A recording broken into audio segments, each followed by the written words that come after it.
नमस्कार स्टूडेंट्स। अब हल करते हैं सवाल नंबर 6 का खा। इसके पहले जो वीडियो बना है उसमें 6 का का तक हम बता चुके हैं। तो 6 का खा देखते हैं। इसमें सवाल कह रहा है दी गई आकृति में छायांकित क्षेत्र का क्षेत्रफल ज्ञात कीजिए जहां ABCD भुजा 14 सेंटीमीटर का एक वर्ग है और ये चित्र दिया है। ठीक, इसमें हमें कहा छायांकित भाग यानी ये जो डॉटेड लाइन है ये इसका क्षेत्रफल हमें ज्ञात करना है। तो इसका क्षेत्रफल निकालने के लिए क्या करते हैं, ये जो वर्ग है वर्ग के क्षेत्रफल में इन 4 वृत्तों का क्षेत्रफल घटा दें तो इस छायांकित भाग का क्षेत्रफल आ जाएगा। तो चलिए इसको हल करते हैं। तो हम यहाँ पर करते क्या हैं, सबसे पहले हमें वर्ग की भुजा दे रखी है। ठीक है, तो हम ये लिख लेंगे वर्ग की भुजा। भुजा को ए मान लेते हैं। ए बराबर कितना है, 14 सेंटीमीटर। ठीक, अब समझते हैं। अब देखो चित्र में क्या है, आपस में ये एक दूसरे को सवृत्त स्पर्श कर रहे हैं।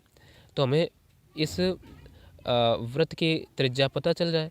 तो यहाँ से यहाँ तक जब एक दूसरे को स्पर्श कर रहे हैं, पूरी ये माप कितनी है, 14 है यहाँ से यहाँ तक की। ठीक, 14 ये भी है, ये भी 14 है। ठीक है, और 14 ये भी है, जब प्रत्येक 14 है तो यहाँ से आधी दूरी पर जब एक दूसरे को टच कर रहे हैं तो पूरा व्यास कितना हो जाएगा, यहाँ से यहाँ तक ये कितना होगा, 14 होगा ना भाई। 7 ये हो गया और 7 फिर इधर का भी तो होगा 7। ठीक, जब ये पूरा का पूरा यहाँ से यहाँ तक का हो गया 7, तो इसकी यहाँ से यहाँ तक की दूरी कितनी होगी, क्योंकि 7 7 तो ये दूरी इतनी कितनी हो जाएगी, इतनी 7 होगी कि नहीं। ठीक, और यही तो क्या है, इसकी त्रिज्या होगी। ठीक, यानी फिर इसकी त्रिज्या क्या हो जाएगी, 7/2 यानी आधी आधी हो जाएगी। और प्रत्येक चारों वृत्त इसी माप के हैं तो हम यहीं से लिख सकते हैं तथा वृत्त की त्रिज्या, त्रिज्या को r से लिखते हैं, r बराबर 7/2 सेंटीमीटर। ठीक, अब बचा हल करने को, तो हम लिख सकते हैं तब छायांकित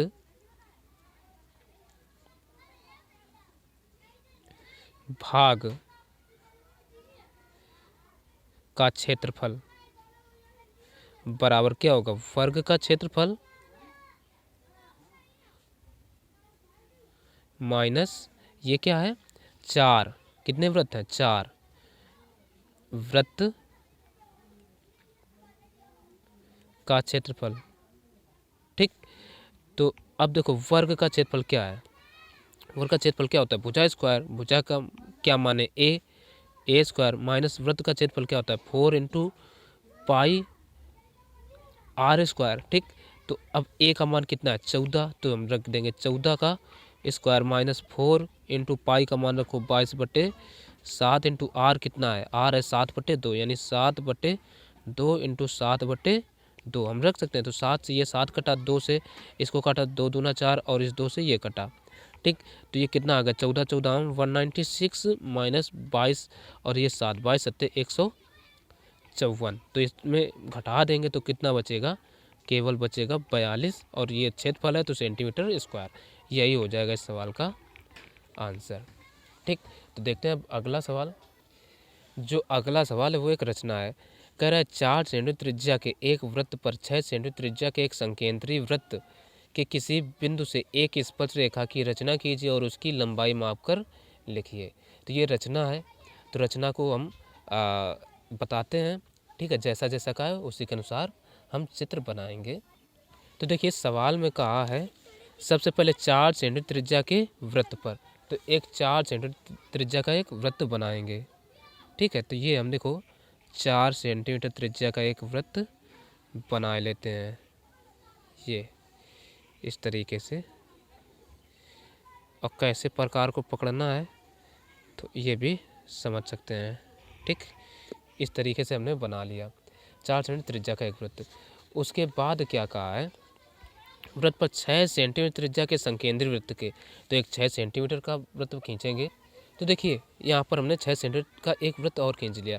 जब बात हो संकेंद्री की, तो संकेंद्री का अर्थ होता है केंद्र समान हो, ठीक है। संकेंद्री वृत्त के किसी बिंदु से, ठीक, किसी बिंदु से एक वृत्त की स्पर्श रेखा की रचना कीजिए और उसकी लंबाई मापिए, ठीक है ना। तो अब हम करते क्या हैं, सबसे पहला काम, हम एक रेखा खींचते हैं, यानी केंद्र से होती हुई, यानी इसको यहाँ से मिला देंगे, ठीक है, रेखा, और इसका कोई ना कोई एक नाम दे देते हैं।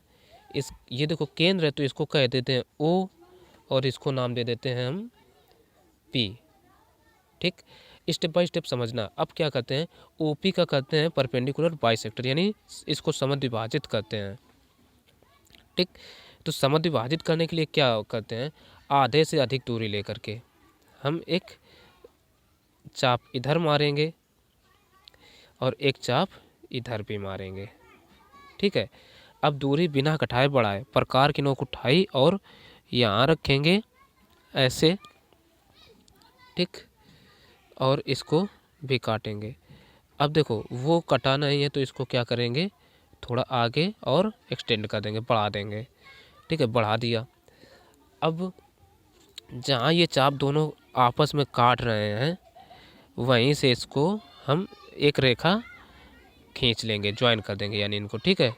देखो एग्जैक्टली कैसे आसानी से खींचेंगे ये समझना बहुत ही ज़रूरी है। ये हमने खींचा, ऐसे खींच लिया। अब जब खींच के लिया तो अब इसको कोई नाम दे देते हैं, चलो हम M, ठीक, M नाम दे दिया। अब इसको यहाँ पर प्रकार की नोक रखेंगे जहाँ ये दोनों रेखाएं आपस में काट रही हैं, इसको हम एक वृत्त खींच लेंगे, ठीक है। एक त्रिज्या कोई भी लेकर के एक वृत्त हमने देखो खींच लिया, ये वृत्त खींचा। अब क्या करते हैं, जहाँ पर ये वृत्त दोनों काट रहे हैं, अब जहाँ ये वृत्त दोनों आपस में देखो काट रहे हैं, देखो एक यहाँ काट रहा है तो यहाँ से इसको हम मिला देंगे ऐसे, और यहाँ पर काट रहा है तो इसको ऐसे भी हम यहाँ पर भी मिला देते हैं, ठीक है। ये देखिए आसानी से हम, और जितना एक्यूरेसी रखेंगे चित्र उतना ही अच्छा बनेगा, ये इस बात का विशेष ध्यान देना है। तो ये हमने ऐसे बना लिया। अब इसको भी नाम दे देते हैं, चलो इसको P दिया तो चलो इसको कह देते हैं हम A, इसको, और इसको B नाम दे दिया, ठीक। तो रचना तो बन गई, स्पर्श रेखाएं बन गई। अब सवाल में हमसे और क्या कहा है इसको देखते हैं। तो काय और उसकी लंबाई माप कर लिखिए, ठीक है ना। तो हम लंबाई चलो माप लेते हैं भाई, कितनी होगी, यहाँ से देखो हम माप रहे हैं, इसकी है 4, एग्जैक्टली 4, ठीक है ना। हमारी एग्जैक्टली 4 आई है। इसको भी देख लेते हैं, ये वाली कितनी हुई, ठीक, ये भी देखो 4 ही है ना लगभग। तो हम यहाँ पर जो स्पर्श रेखाएं हैं वो कौन कौन सी हैं उनको लिख लेते हैं। तो हमने मापने पर हमें पता चला कि स्पर्श रेखाएं जो हैं वो ए बराबर होगी, कितना आया, 4 सेंटीमीटर। और ये लगभग लिखना ना भूलना, लगभग, ठीक है, क्योंकि एग्जैक्टली के बाद लगभग लिख दें तो ज़्यादा अच्छा रहता है, ठीक। अब देखो ये कितने नंबर की है, ये 4 नंबर की है, तो इसमें रचना के चरण लिखना ज़रूरी होगा, तो ज़रूर लिखना पड़ेगा। तो हम लिख लेते हैं रचना के चरण। तो देखिए रचना के चरण हमने लिख लिए, ठीक है, ताकि समय भी बचाना है। तो रचना के चरण, लेकिन आप तो वहाँ पूरा लिखेंगे, आपको तो समय लगेगा ही लगेगा जो पूरा है। यहाँ हमने वीडियो में समय बचाने के लिए ऐसा किया है, पहले से लिख लिया। देखो रचना के चरण हेडिंग डाली, जो जैसा किया है, पहले सबसे पहले क्या किया था, 4 सेंटीमीटर त्रिज्या का एक वृत्त खींचा, तो लिख लिया सर्वप्रथम 4 सेंटीमीटर त्रिज्या का एक वृत्त खींचा जिसका केंद्र O है, केंद्र O दिया। फिर क्या किया, 6 सेंटीमीटर त्रिज्या का एक वृत्त खींचा तो वो भी लिख लिया, फिर O को ही केंद्र मानकर 6 सेंटीमीटर त्रिज्या का एक वृत्त खींचा, ठीक। इसके बाद क्या किया, ओ से पी को मिलाया, ओ से पी को मिलाया था, वो लिख लिया।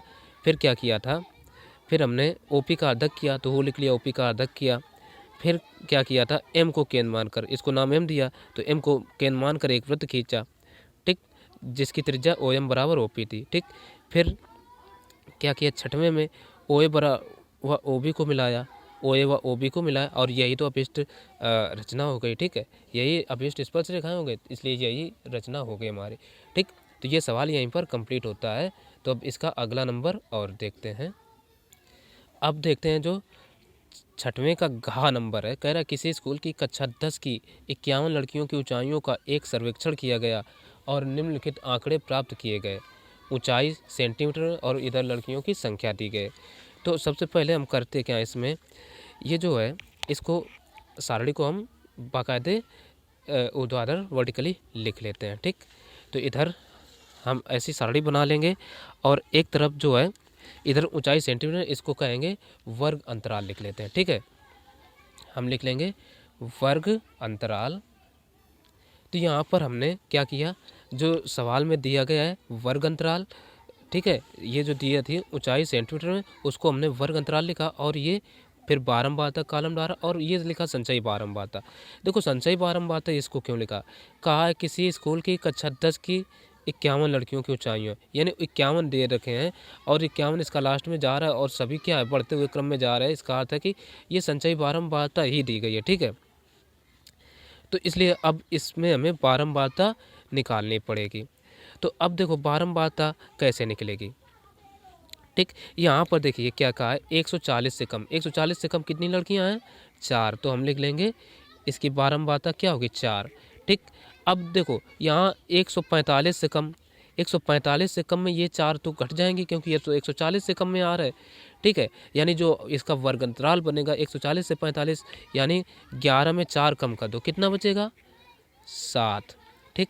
अब फिर क्या है 150 से कम, यानी ये 150 से कम में ये 145 वाली तो इसमें कम हो जाएंगे, यानी 11, 29 में 11 कम कर दो तो कितना बचेगा, 18, क्योंकि ये वर्ग अंतराल क्या बना 145 से 150 के बीच का, तो इसमें बचेगा 18, ठीक।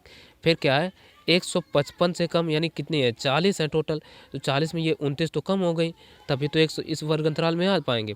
तो इसको जब घटाएंगे तो ये बचेगा 29 में 18 कम कर दो तो कितना बचा, 11, तो ये हो गए 11, ठीक। अब फिर क्या है 160 से कम, यानी 46 हैं टोटल, तो 146 में ये तो कम हो जाएंगे, ठीक। तो ये फिर कितना बचेगा, कम होने पर आ जाएगा हमारा ये 6, ठीक। हालांकि 6 हमें ऐसे इधर लिखना है। अब फिर 51 में, अब 160 से 165 का वर्ग अंतराल है, यानी 165 से कम, फिर 51 में 46 घटा दो तो कितना आएगा, 5, तो ये हो गए 5, 0, 5 हम लिख सकते हैं, ठीक। तो ये सारणी बन गई। अब हमें इसमें ज्ञात क्या करना है, कहा माध्यक ऊंचाई ज्ञात कीजिए, ठीक। माध्यक ऊंचाई ज्ञात करना है तो इसके लिए हमें सूत्र पता होना चाहिए। तो चलो सबसे पहला काम है हमें, अब इसको हटा देते हैं, ठीक। अब माध्यक वर्ग ज्ञात करना, माध्यक वर्ग ज्ञात करने के लिए क्या करेंगे, सबसे पहले देखेंगे n क्या है, ये 51 है, ठीक है, ये हम लिख लेते हैं n बराबर 51, या इसी को चलो n मान लेते हैं, या यहाँ लिख लें हम, चलो यहाँ लिखते हैं n बराबर कितना, 51 आ गया, ठीक है, n कितना आ गया, 51।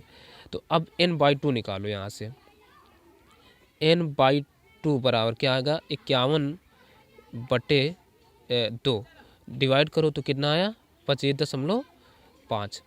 अब बात करते हैं ये 25.5 कहाँ आएगा, देखो यहाँ से इसकी संचयी बारह तो क्या 29, यानी 29 तक इस कॉलम में आएंगे, इसमें इस वर्ग में, तो इसी को हम क्या करते हैं ऐसे घेर लेंगे।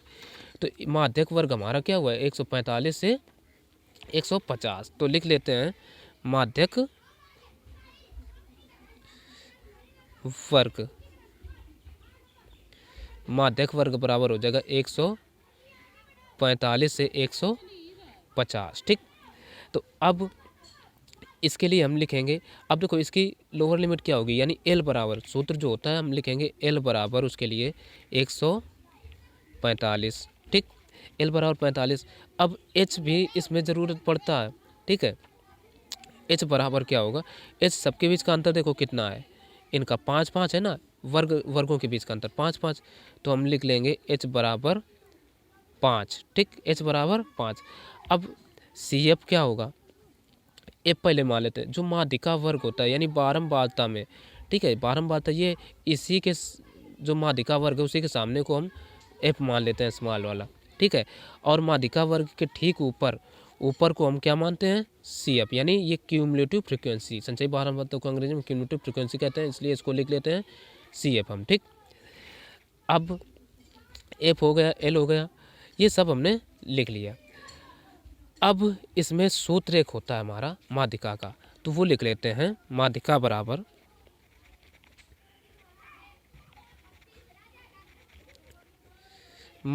बराबर सूत्र होता है L plus N/2 minus CF अपान स्मॉल f इंटू ये H होता है, ठीक। सबके मान रख दो, L का मान कितना है 145 प्लस N/2 का मान है ये देखो 25.5, तो हम रखेंगे 25.5 माइनस CF का मान लिखा नहीं है, चलो लिख लेते हैं, यहाँ CF बराबर कितना माना 11, ये देखो मान रखे हैं 11, तो 11, ठीक है, बटे F का मान कितना है 18, तो बटे कर देते हैं 18 इंटू H कितना है 5। अब देखो यहाँ से 145 प्लस इतने में इतना घटा दो तो कितना बचेगा 14.5 बटे 18 इंटू 5, ठीक। अब इनका गुणा करा लो तो 14×5 = यानी 72 आ जाएगा, ठीक है। तो 145 प्लस 14×5 यानी 72 है ना, तो 72.5 बटे 18 इतना आ गया। अब इतने से हम कर देंगे डिवाइड, तो ये आ जाएगा 145 प्लस डिवाइड करेंगे तो ये आएगा 4.02, 18×72, ठीक है ना, 4.02, तो इतने को इतना जोड़ दो तो ये आ जाएगा 149.02, और यही हो जाएगा आंसर, ठीक। तो ये सवाल हल हो गया। अब अगला नंबर देखेंगे। अब देखते हैं प्रश्न 7 का कह रहा है, निम्न समीकरणों के युग्म को रैखिक समीकरणों के युग्म में बदलकर हल कीजिए, ठीक। तो ये समीकरण दिए हैं और ये 6 नंबर के हैं, यानी 7वां सवाल प्रत्येक 6 अंक का होता है, ठीक। तो अच्छे से हमें समझ लेना है। तो सबसे पहले इसमें हम क्या करेंगे, जो समीकरण दिए हैं इनको लिख लेते हैं। पहला समीकरण है 10/x + y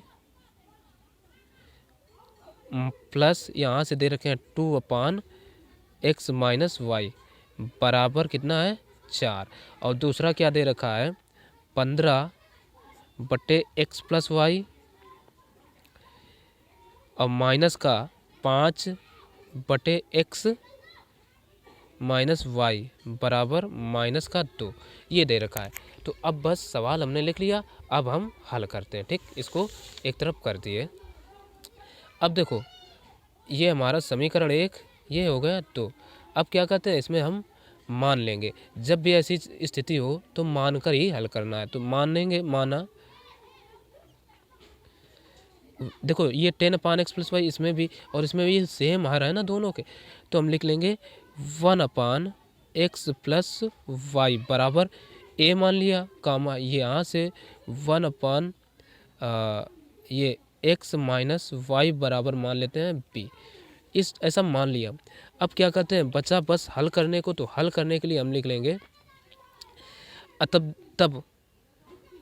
तब क्या करते हैं, अब ये देखो 1/x + y का मान इसमें और 1 मान रख देंगे, तो ये क्या हो जाएगा, देखो 10 है तो आ जाएगा 10a प्लस का 2b बराबर कितना 4 होगा। समीकरण इसको हम 3 कह देते हैं, और ये क्या हो जाएगा 15a माइनस का ये 5b बराबर कितना, माइनस का 2। समीकरण इसको 4 कह दिया। ठीक, और समीकरण सही से नोट होना चाहिए, ये विशेष ध्यान रखना है, दोनों में माइनस है। ठीक है, अब क्या करते हैं, समीकरण 1 और 3 और 4 को हल कर लेते हैं। तो लिखेंगे समीकरण 3 व 4 को हल करने पर, कोई भी विधि अपना सकते हो हल करने के लिए, तो हम अपनाते हैं विलोपन। ठीक, तो क्या करते हैं, देखो 10a प्लस का 2b बराबर 4 और ये 15a माइनस का 2b बराबर माइनस का 2।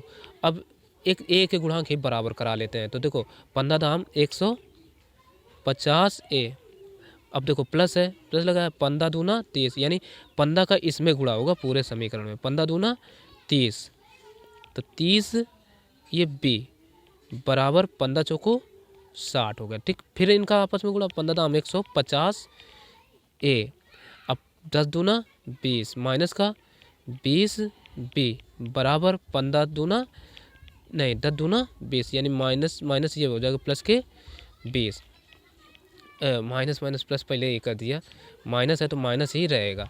अब देखो a के गुणांक समान है तो ये कटेंगे कैसे, घटाने पर, माइनस और ये माइनस हटा, यहाँ आ गया प्लस, ये माइनस हटा और यहाँ हो गया प्लस। ठीक, और यहाँ हम लिख देंगे घटाने पर। ठीक है, जब भी घटाने पर कटे, ये कट गए तो देखो 20 और 30 ये कितने हो गए, 60 b बराबर ये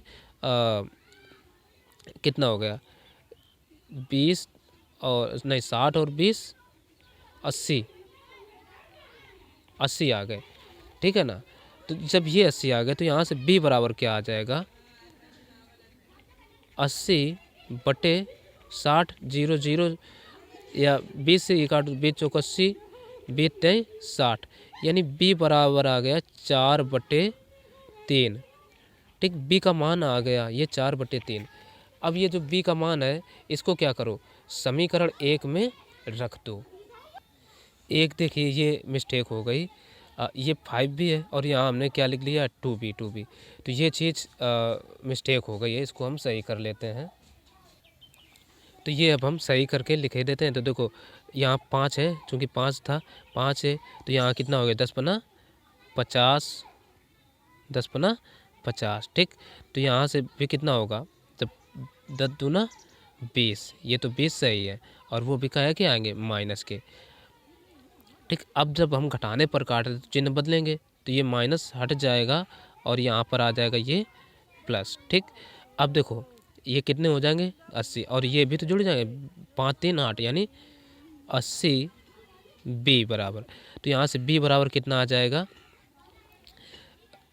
80/80। ठीक है, ये कुछ नहीं है, काट दिया तो यहाँ से 1 आ गया, यानी 1/1, ये b का मान आ गया। अब b का मान क्या करो, समीकरण 3 में रख देते हैं। तो हम ये लिख देते हैं b का मान समीकरण 3 में रखने पर, समीकरण 3 कहाँ है हमारा, ये है 10a प्लस का 2b बराबर 4। तो देखो 10a ठीक प्लस का 2 इंटू b का मान क्या है 1 बराबर 4, तो इसको इधर भेज दो तो ये आ जाएगा 10a बराबर, देखो इधर आ जाएगा तो 4 - 2 होगा, तो यहाँ से 10a बराबर आ जाएगा 2, तो यहाँ से a का जो मान आएगा वो आ जाएगा 1/5। ठीक है, 5 से ये कट गया, 2 से 1/5 आ गया। अब ये जो है a का मान और b के आ गए, तो अब क्या करते हैं a व b के जो मान हमने मान रखे थे उसमें रख देंगे। तो लिख देते हैं a व b के मान रखने पर, चलो रखते हैं। तो a का मान क्या मान रखा था 1/x प्लस वाई बराबर a था। ठीक, तो a का मान क्या आया 1/x प्लस वाई बराबर ए का मान देखो ये निकल कर आया 1/5, तो हम रख देते हैं 1/5। तो क्या करो, इसका इधर गुणा करा लो, इसका इधर, तो हम पहले इसका इधर करा लेते हैं, तो ये सीधे आ जाएगा हमारा x + y बराबर कितना, 5 का इधर 5 एकम 5। समीकरण इसको नाम दे देते हैं, ये 4 तक बने थे, 5 का ले रहे। और y का क्या माना था, 1/x - y बराबर मान रखे थे b, तो b का मान देखो ये आया 1, तो 1/x - y बराबर 1/1, तो तिर्यक गुणा करा लो, तो ये आ जाएगा x - y बराबर 1। समीकरण इसको कह देते हैं 6। अब समीकरण 5 व 6 को हल कर लो, तो समीकरण 5 व 6 को हल करने पर, चलो हल कर लेते हैं। तो पहला है x + y बराबर 5 और ये है x - y बराबर 1। अब देखो ये सीधे जोड़ने पर कट जाएंगे y के पद, तो हम लिख लेते हैं इधर जोड़ने पर, तो ये कट गए, तो ये आ गया हमारा 2x बराबर 5 1 6, सीधे 6 हो जाएंगे।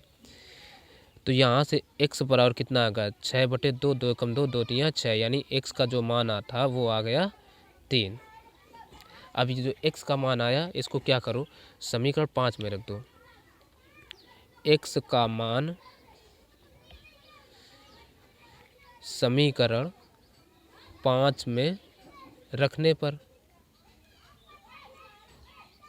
चलो रख रहे हैं, तो ये क्या है, समीकरण 5 x + y बराबर 5 है, तो ये x का मान देखो 3 आया, तो रखेंगे 3 + y बराबर 5, तो 3 को इधर भेज दो, तो ये बचेगा y बराबर 5 - 3, तो यहाँ से y बराबर 2 आ जाएगा, और यही हो जाएगा सवाल का आंसर।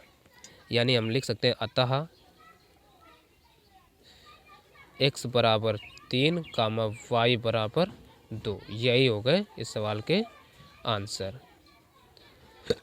ठीक, तो बस इस वीडियो में इतना ही। आगे के जो सवाल बचे हैं वो अगले वीडियो में बताए जाएंगे, तो वो वीडियो नहीं अभी तक देखा है इसके पहले के भाग, और वो वीडियो देखना चाहते हैं आगे वाले भाग, तो चैनल को सब्सक्राइब ज़रूर कर लेना। तो मिलते हैं फिर अगले वीडियो में, तब तक के लिए नमस्कार।